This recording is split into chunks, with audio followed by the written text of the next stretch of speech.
Alright, here we have Pat's serve from the side view. We were really trying today to keep his toss back because it's been drifting too far in front.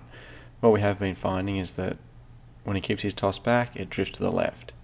When he keeps his toss to the right, it goes too far out in front. So we'll continue to work on that.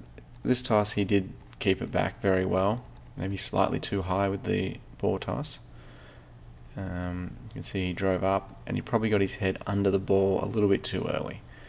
He needs to drive more up and forward and not, there's his contact point there, not so much just straight up, and you can see he jackknifed a little bit at contact. He landed with his left foot, heel on the baseline. We want to see a whole foot inside the baseline. So then we went and had a look at Andy Roddick's serve, one of the better servers in the world. He has a very quick motion. We thought Pat had a quick motion, and Roddick's is extremely quick.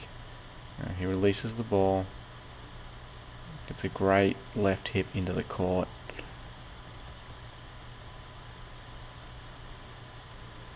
Really drives up, gets into some great positions like that on the serve.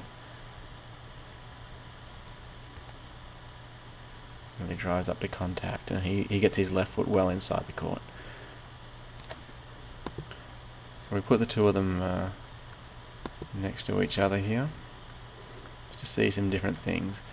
To get the toss to stay back for Pat, we've been trying to release a little bit later and to place the ball into the air instead of rolling it off his fingers or throwing it into the air.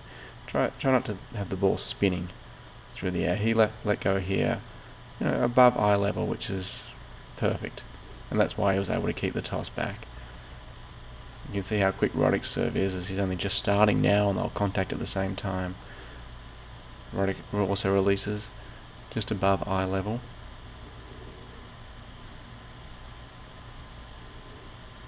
There you can see Roddick's left hip getting into the court, and he goes into that, you'd say, curved or unbalanced position at this stage, so that later on he can really straighten up into the ball. Pat's body's still very straight and his left hip is behind the line. He needs to learn to get that left hip into the court, and then he'll drive up straight to the ball. But all in all, Pat's in a pretty good position.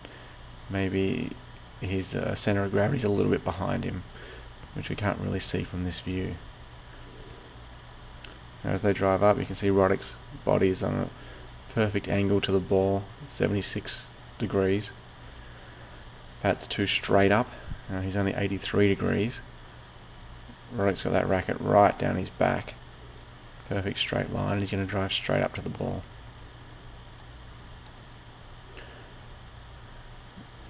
And there's contact. You can see Roddick's hips are now further into the court, where Pat's legs go more straight up.